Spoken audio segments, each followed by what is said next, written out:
The dust storm on Kepler 442b had been going for 3 days. Commander Vextar pulled his breathing mask tighter as he walked through the ruins of what used to be a human city. His 4 legs moved carefully over the broken concrete and twisted. Metal. The tall, blue-skinned Zephyrian had seen many dead worlds before, but this one felt different. "Sir, we found something," called out Dr. Nimsith, his assistant. She was crouched near a collapsed building, her scanner beeping rapidly. "The readings are strange, very strange." Vextar approached and looked at the device. The numbers made no sense. "What am I looking at?" "This building. It goes down much deeper than it should. The scanner shows at least 50 levels below ground. But look at the surface damage." She pointed to the rubble around them. "This looks like it was destroyed. From the inside, not from some attack." The commander studied the scene. 300 years ago, humans had lived here. Then one day, all their radio signals stopped. Every human world went silent at the same time. The galaxy assumed they had died out. Wars, disease, maybe they just could not handle life among the stars. It happened to many species. "Pack it up," Vextar said. "We have what we came for." They had spent 2 weeks collecting human artifacts. Old computers, weapons, books, anything that might tell them about this extinct race. The Galactic Museum paid good money for human items. People were curious about the species that had spread so far, so fast, then vanished without a trace. As they walked back to their ship, Vextar could not shake the feeling that something was wrong. The buildings looked destroyed, yes, but not abandoned. It was as if the humans had left in a hurry, taking everything important with them. Deep below the surface, Jake Morrison watched the aliens leave through a hidden camera. The 35-year-old. Human sat in a control room carved from solid rock, 500 feet underground.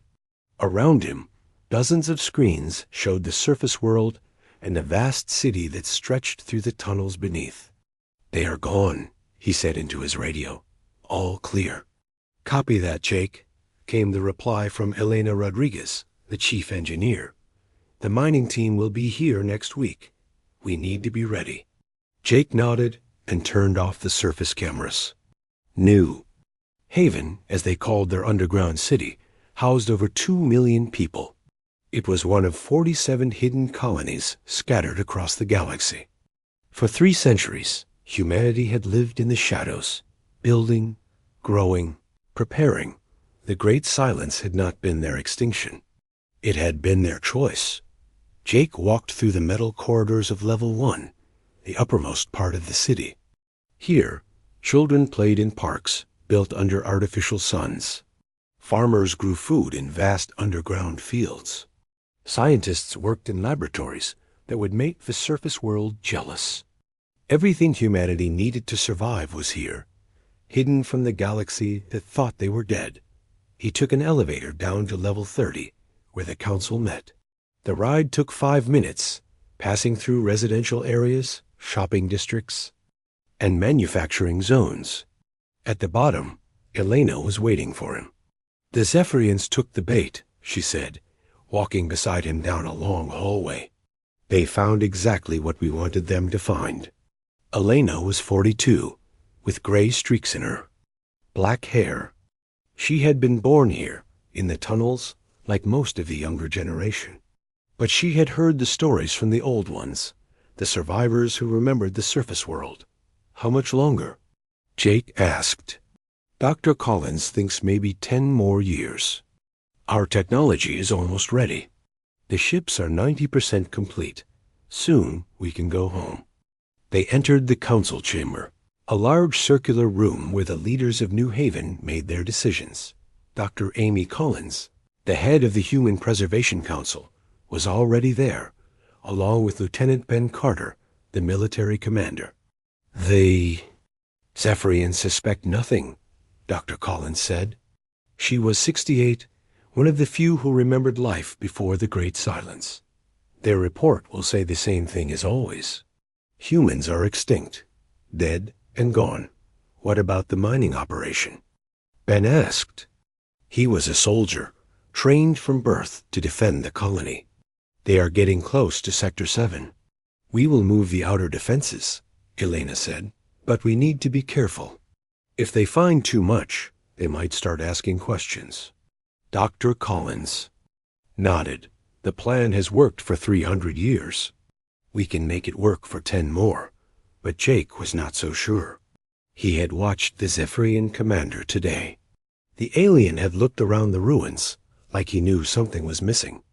Like he could feel that this was not really a dead world. What if they do not give up? Jake asked.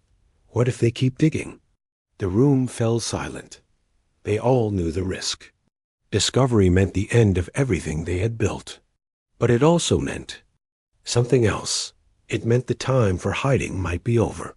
Then we deal with it, Ben said quietly, like we always have. Dr. Collins stood up. The galaxy thinks we are extinct. Let them keep thinking that. For now. As the meeting ended, Jake walked back to his quarters. He passed through the memorial hall, where the names of every human who had died in the Great Silence were carved. Into black stone. 2 billion names. 2 billion people who had sacrificed everything so that humanity could survive. He stopped at one name near the bottom.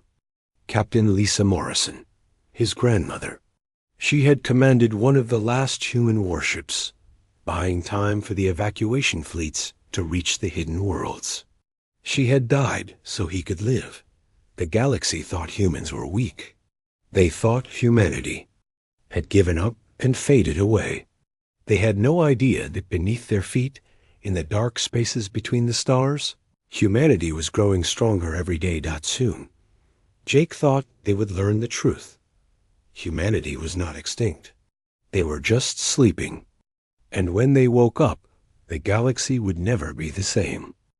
The mining drill had been working for 6 hours when it hit something it was not supposed to hit. Zara Prime watched the readings on her screen change from normal to impossible. The Zephyrian mining supervisor had been doing this job for 15 years, but she had never seen anything like this. Shut it down, she ordered. Something is wrong. The massive drill stopped spinning. Around her, the other miners looked confused. They were 300 feet underground, digging for rare metals that the Zephyrian Empire needed for their ships. This was supposed to be simple work on a dead world. What happened? Asked Jorik, her second in command. Zara looked at the drill. Tip, it was glowing hot, but not from the heat of digging. Something had pushed back against it. Something that had been waiting in the dark. The drill hit metal, she said, but not natural metal. This is artificial, made by someone. She called up the readings on her scanner. The metal was not just a random piece of debris. It was part of a structure, a big structure, and it was giving off energy signals. Get Commander Vextar on the radio, she ordered. Now. 3 levels below the mining site. Alarms were screaming through the tunnels of New Haven. Jake Morrison ran through the corridors as emergency lights flashed red. People were moving quickly, but not panicking. They had trained for this day there. Whole lives. Report, he called out as he reached the defense center. Lieutenant Ben Carter was standing in front of a wall of monitors. His face was grim. Zephyrian mining drill breached the outer shell of Sector 7. The impact triggered the proximity alarms. Damage? Minimal, but they hit one of our sensor arrays. It is sending out active signals. If they have the right equipment, they will detect it. Jake cursed under his breath. The outer defenses were supposed to be invisible. For 3 centuries, they had hidden the entrances to their cities. Now, in one unlucky moment, everything was at risk. Options? We can trigger the collapse protocol. Bring down the tunnel and make it look like a cave-in. But that means abandoning Sector 7 completely. And if we do nothing? Ben looked at the screens showing the mining site above. Then we hope they think it was just an accident. Jake knew it was not that simple. The Zephyrians were not stupid. If they found human technology that was still working, they would ask questions, and questions led to investigations, and investigations led to discovery. "Get me Dr. Collins," he said. While they waited, Jake watched the monitors. The Zephyrian miners were moving around the drill site, taking readings. Their equipment was primitive compared to human technology, but it was good enough to detect energy signatures. Dr. Amy Collins arrived 5 minutes later. She was breathing hard from running, something she rarely did anymore. "How bad is it?" "Bad enough," Jake said. "They know something is down here." The old woman studied the screens. She had lived through the Great Silence, had helped plan the evacuation of Earth and the other human worlds. She had made the hard choices that kept humanity alive. "The Awakening Protocol," she said quietly. Ben and Jake looked at each other. The Awakening Protocol was the plan they hoped they would never need. It meant revealing humanity to the galaxy. It meant the end of 3 centuries of hiding. "Are we ready?" Jake asked. "We have to be," Dr. Collins said. "Because ready or not, they are about to find us." Above ground, Zara Prime was getting more confused by the minute. The metal structure her drill had hit was not just artificial, it was active. Her scanners showed power flowing through it, as if it was part of some vast machine. "Commander Vextar is on his way," Jorik reported. "He wants us to keep digging." "No," Zara said. "We stop until he gets here. I do not like this." But even as she spoke, something was happening. The ground around the drill site began to vibrate. Not like an earthquake, but like something huge was moving beneath them. "Everyone back," Zara ordered. "Now." The miners moved away from the drill. The vibration grew stronger. Then, without warning, the ground began to open. It was not a natural cave-in. The earth was moving aside in perfect geometric patterns, as if controlled by some intelligence. And from the opening, a soft blue light began to shine. "What is that?" Jorik whispered. Zara had no answer. In 15 years of mining, she had never seen anything like it. The light was beautiful, but it was also terrifying, because it meant they were not alone on this dead world. Below, Jake Morrison was making the hardest decision of his life. The Awakening Protocol meant everything would change. Humanity would no longer be hidden. They would have to face the galaxy again. "Do it," he said. Ben nodded and pressed a series of buttons. Throughout New Haven, ancient systems that had been dormant for centuries began to wake up. The city had been designed to stay hidden, but it had also been designed to reveal itself when the time came. "Signal sent," Ben reported. "All colonies are responding. The Awakening Protocol is now active. On 47 worlds across the galaxy, hidden human cities began to emerge from their hiding places. Ships that had been waiting in the dark spaces between stars powered up their engines. Weapons that had been sleeping for 300 years came online. Humanity was waking up. Dr. Collins watched the screens as the first human structure broke through the surface of Kepler 442b. It was a communications tower, sleek and silver, rising from the earth like a flower reaching for the sun. "The galaxy is about to get a surprise," she said. Above ground, Zara Prime watched in amazement as more structures emerged from the earth. They were not ruins. They were new, shining, and clearly advanced. And they were sending out signals that her equipment could barely understand. "Commander," she said into her radio, her voice shaking, "you need to get here now. The humans are not extinct. They are here. And they are alive." The message would reach the Zephyrian Empire in 6 hours. Within 12 hours, it would spread across the galaxy. The news would shock every species, every government, every person who had believed that humanity was just a memory. But Jake Morrison was not thinking about the galaxy. He was thinking about his grandmother, Captain Lisa Morrison, and the 2 billion people who had died so that this moment could happen. "Welcome back to the stars," he said quietly. "We are home." The news hit the galaxy like a bomb. On every world, in every city, the same message played on screens and radios. Humans were alive. Not just alive, but thriving. And they had ships. Supreme Chancellor Vorth of the Zephyrian Empire stood in his command center, watching the reports flood in. The tall, blue-skinned leader had ruled for 30 years, but he had never seen anything like this. In the space of 12 hours, everything the galaxy thought it knew had changed. "How many ships?" he asked. "At least 300, replied his aide, a nervous young Zephyrian named Kex. They appeared out of nowhere, some from asteroid fields, others from empty space. Our sensors did not detect them until they wanted to be detected." Vorth studied the images on the main screen. Human ships were unlike anything in the galaxy. They were sleek, almost organic-looking, with no visible weapons or engines. But they moved with a grace that made his best warships look clumsy. "Where did they come from?" "Unknown, sir. They just appeared. No jump signatures, no engine trails. It is like they were always there, waiting." On the bridge of the UHS Resilience, Admiral Lisa Stone looked out at the stars she had not seen in 3 centuries. The 50-year-old woman had been born underground, but her great-grandmother had told her stories about space travel. Now, finally, she was living those stories. "Status report," she said. "All ships are in position," reported Commander Sarah Walsh, her second in command.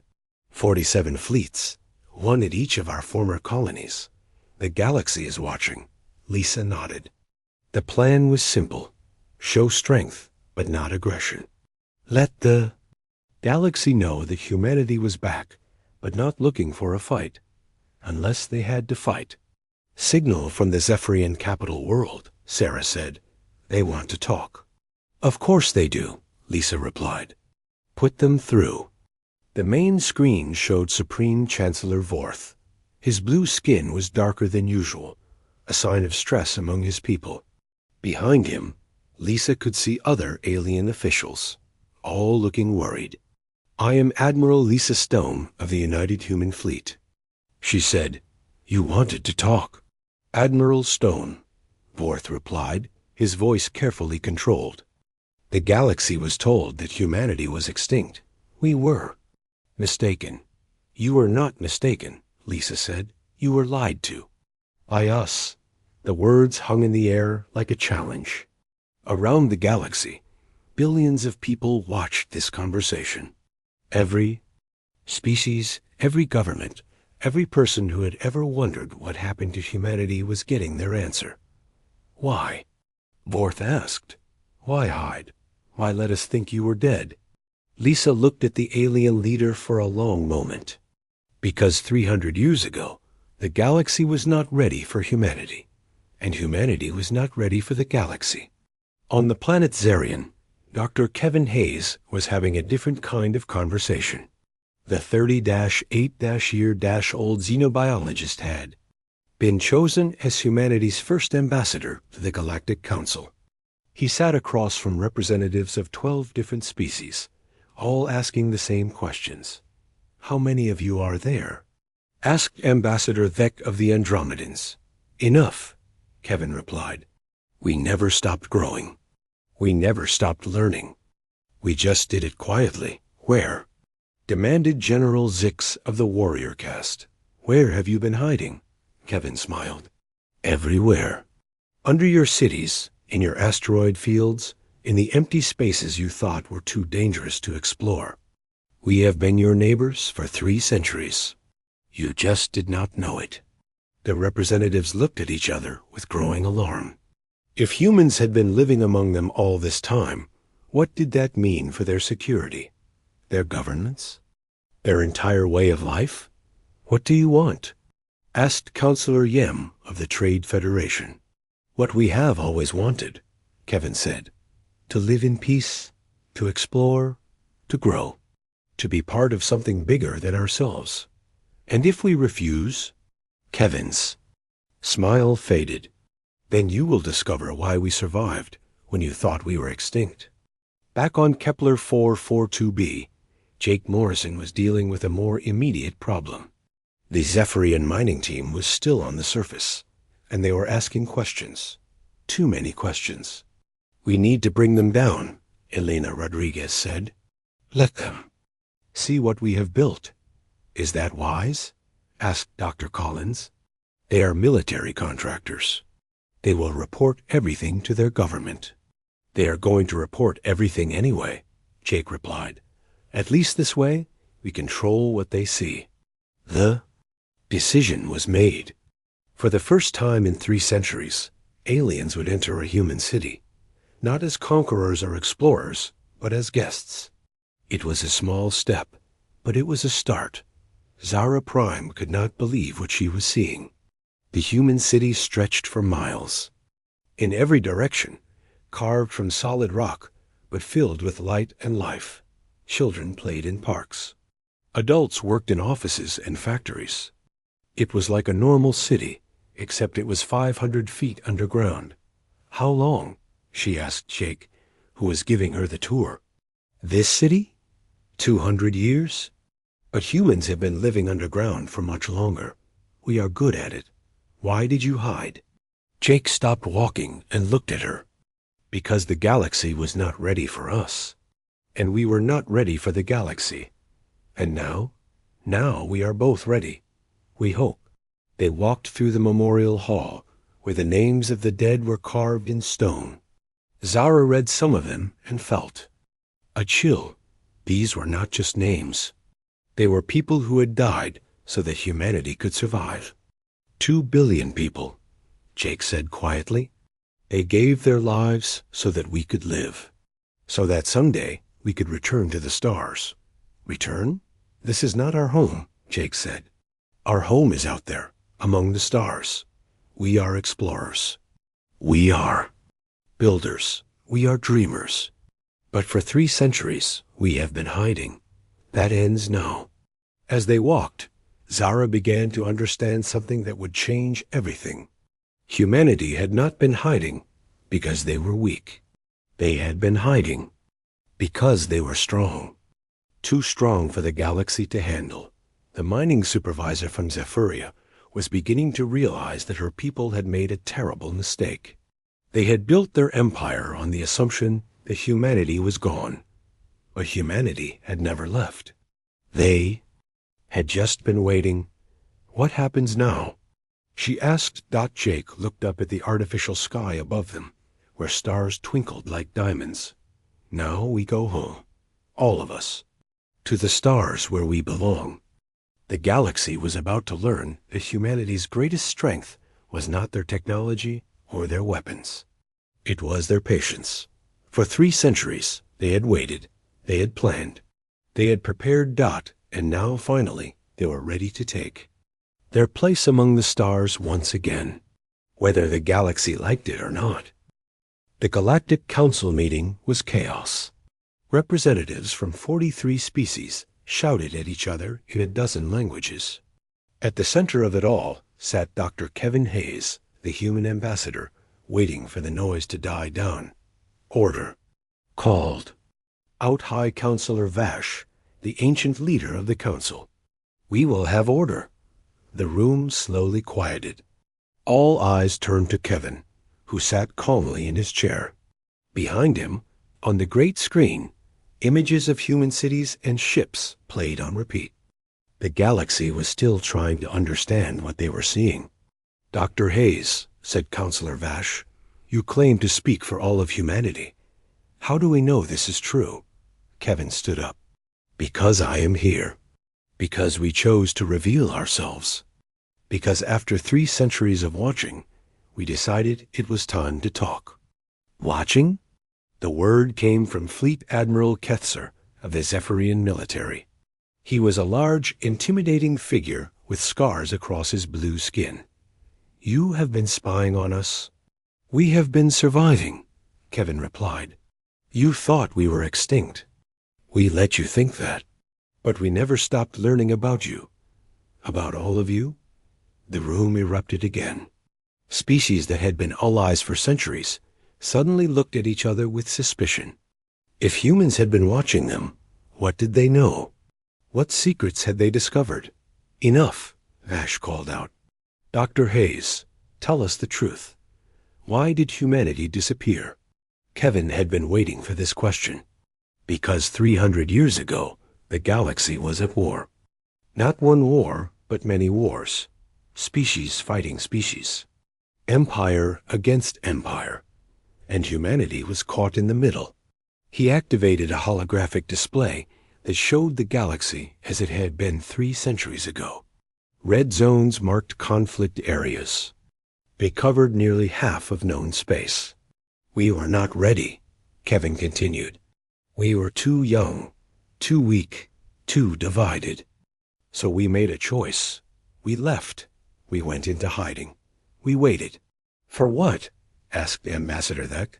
For the galaxy to grow up. For the wars to end. For peace to have a chance. And now? The question came from General Zix, the warrior. Kevin smiled. Now we are back. And we are not the same species you remember. Meanwhile, on Earth, General Ryan Murphy was preparing for war. The 45-year-old military commander stood in the war room of Terra Command, humanity's secret military headquarters. Around him, holographic displays showed the positions of every human ship in the galaxy. Report, he said to his aide, Colonel Amy Foster. The Zephyrians are mobilizing their fleets, she said.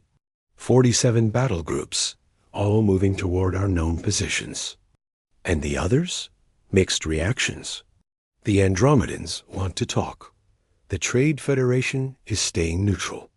The warrior caste is waiting to see what the Zephyrians do. Ryan nodded. He had expected this. The Zephyrians had built their empire on the ruins of human civilization. They would not give up their power easily. What about our people? All colonies are secure. The fleet commanders are asking for orders. Ryan looked at the tactical display. 300 human ships against over 2,000 Zephyrian vessels. On paper, it looked hopeless. But paper did not account for 3 centuries of preparation. Tell them to wait, he said. Let the Zephyrians make the first move. On the bridge of the Zephyrian flagship Dominator, Fleet Admiral Ketzer was making his own preparations. The massive warship was one of 50 in his personal fleet, each one armed with enough firepower to destroy a planet. Target the human fleet at Kepler 442b, he ordered. We will show them what happens when they threaten the Empire. His second-in-command, Captain Nex, looked worried. Sir, we do not know what their capabilities are. Should we not wait for reinforcements? They are humans, Ketzer said dismissively. They were weak 3 centuries ago. They are still weak now. Numbers mean nothing if you have no courage to fight. The Zephyrian fleet jumped to hyperspace, heading for what they thought would be an easy victory. They had no idea they were walking into a trap. Back on Earth, Dr. Nicole Parker was working in her laboratory, making final adjustments to humanity's secret weapon. The 52-year-old scientist had spent her entire career preparing for this moment. The quantum field generators are ready, she told General Murphy over the radio. All ships are equipped and standing by. And the other systems? Stealth fields are operating at full capacity. Adaptive shielding is online. The Zephyrians will not know what hit them. Nicole had been born after the Great Silence, but she had dedicated her life to understanding why it had happened. The answer was simple. Humanity had not been ready for Galactic War. But 3 centuries of hiding had given them time to prepare. General, she said, there is something else. The real reason we went into hiding, what is it? It was not just about being weak. It was about being feared. 3 centuries ago, the galaxy was afraid of us, of how fast we spread, of how quickly we adapted. They were planning to destroy us. Ryan felt a chill. All of them? Not all. But enough. The Great Silence was not just a retreat. It was a survival strategy. We disappeared before they could unite against us. And now? Now we are stronger than they ever imagined. But we are also smarter. We know their weaknesses. We know their fears. And we know how to use both. On Kepler 442b, Jake Morrison was, standing in the command center of New Haven, watching the Zephyrian fleet approach. Beside him, Admiral Lisa Stone was coordinating the human response. "They are coming in fast," she said.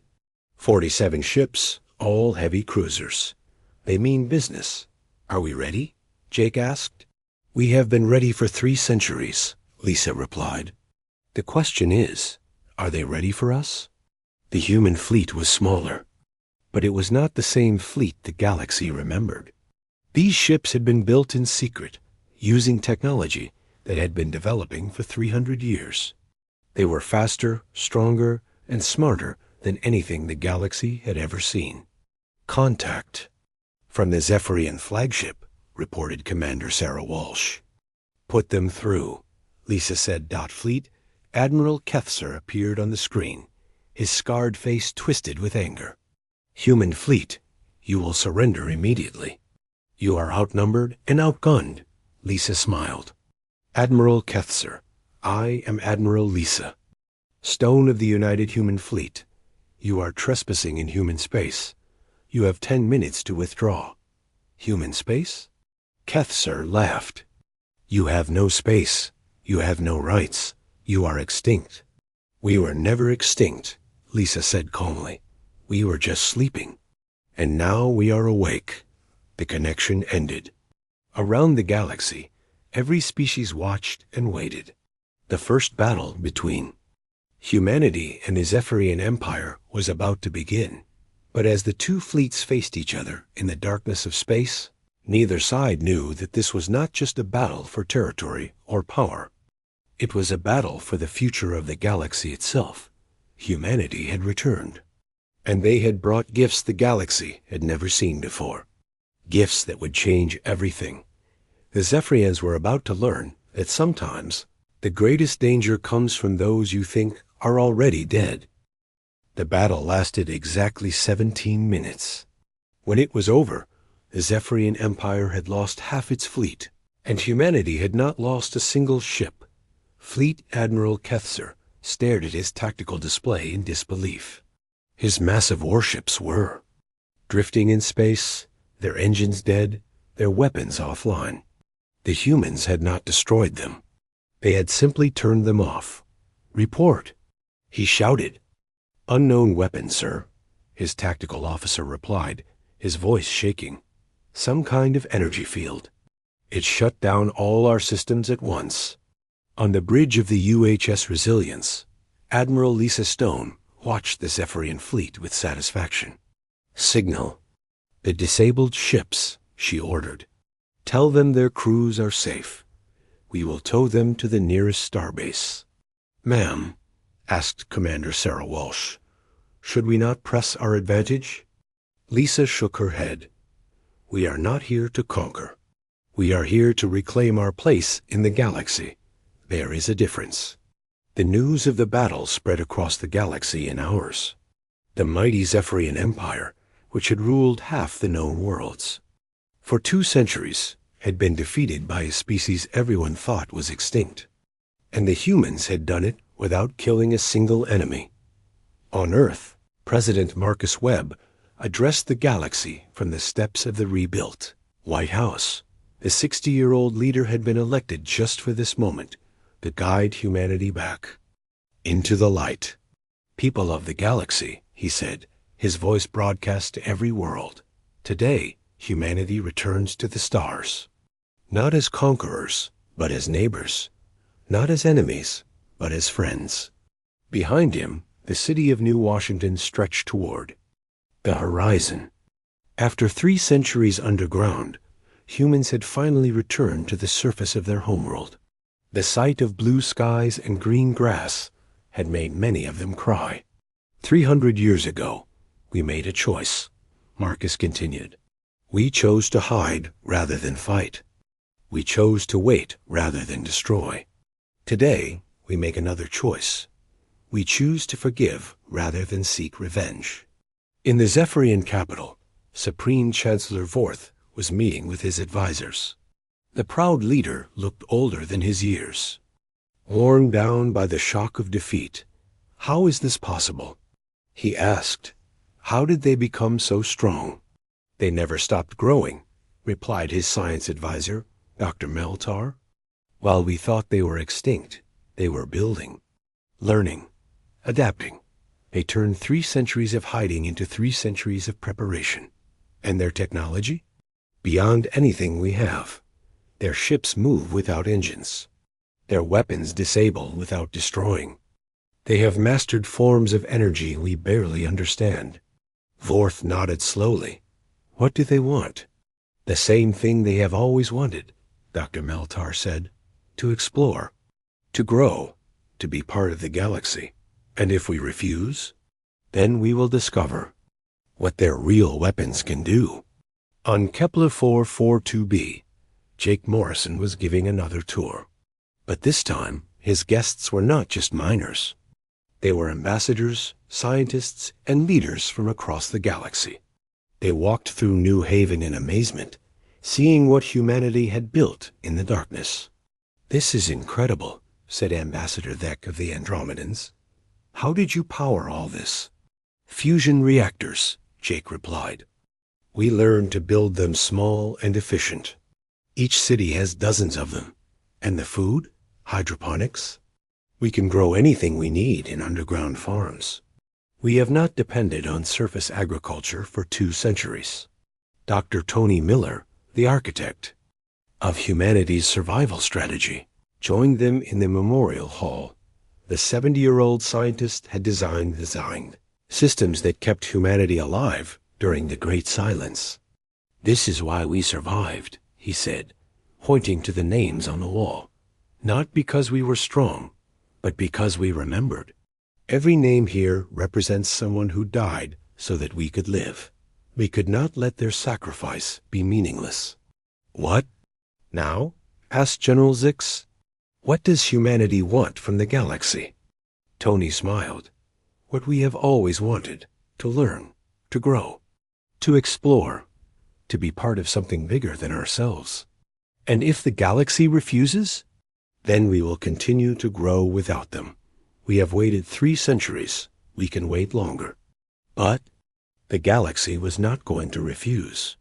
The demonstration at Kepler 442b had shown every species that humanity was not the weak, scattered race they remembered. They were something new, something stronger, something that could not be ignored. One by one, the great powers of the galaxy sent their ambassadors to Earth. The Andromedans offered trade agreements. The Trade Federation opened their markets.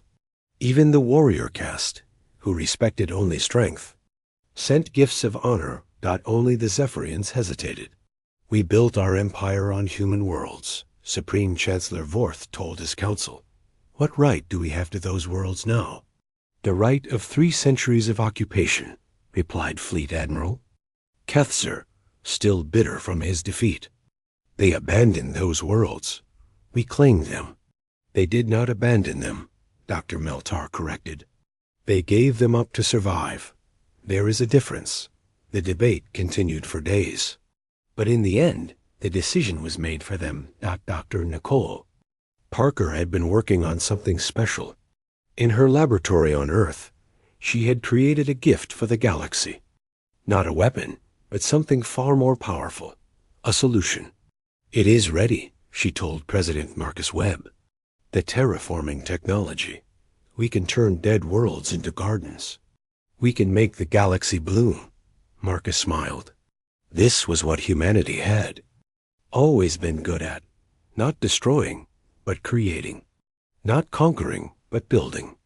Show them, he said. The demonstration took place on Zerion Prime, a dead world in neutral space. Representatives from every major species gathered to watch as human ships surrounded the planet. But instead of weapons, they carried something else. Atmospheric processors, Dr. Parker explained to the assembled crowd. They can turn any world into a paradise. This is humanity's gift to the galaxy. The transformation took 3 days. The dead rock became a world of blue oceans and green continents. Where there had been nothing, now there was life. Where there had been death, now there was hope. This is what we learned in 3 centuries of hiding, Marcus said to the galactic representatives. Not how to destroy, but how to create. Not how to take, but how to give. Supreme Chancellor Vorth watched from his flagship, his blue skin pale with wonder. How many worlds can you transform? All of them, Marcus replied. Every dead rock, every poisoned planet, every world that cannot support life. We can make them all bloom. The offer was simple. Humanity would share their technology freely. They would help every species expand, grow, and thrive. In return, they wanted only one thing, to be welcomed back into the galactic community. The vote was unanimous. 6 months later, Jake Morrison stood on the surface of Kepler 442b, watching the sunset paint the sky in shades of gold and red. Around him, the first surface city in 3 centuries was taking shape.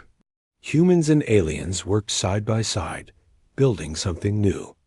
"It is beautiful," said Zara Prime, the Zephyrian mining supervisor who had become his friend. "Hard to believe this was a dead world 6 months ago."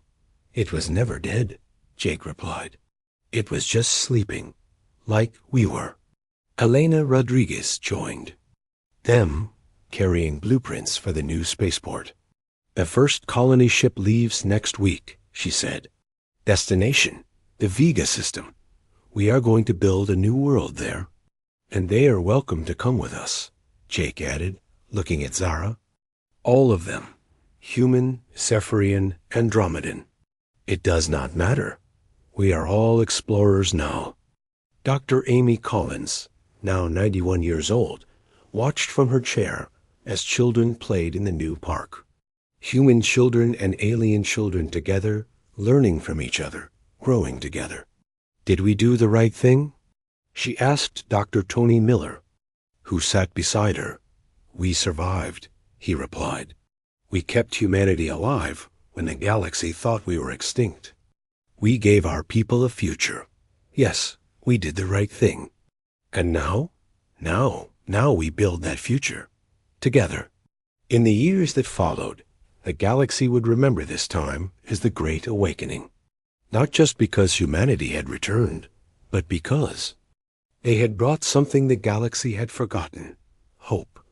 The Zephyrian Empire became the Zephyrian Republic, working with humanity to explore new worlds. The Trade Federation opened routes to distant galaxies. The warrior caste became the Galactic Defense Force, protecting all species from external threats. And at the center of it all, humanity did what they had always done best. They explored. They learned. They built. They dreamed. The galaxy had thought they were extinct. But humanity had never died. They had simply been waiting for the right moment to rise again. And when they did, they brought with them the greatest gift of all, the knowledge that no matter how dark the night, the dawn always comes. The stars belong to everyone now. And together, they would reach for them. The great silence was over. The Great Awakening had begun. And humanity was finally home.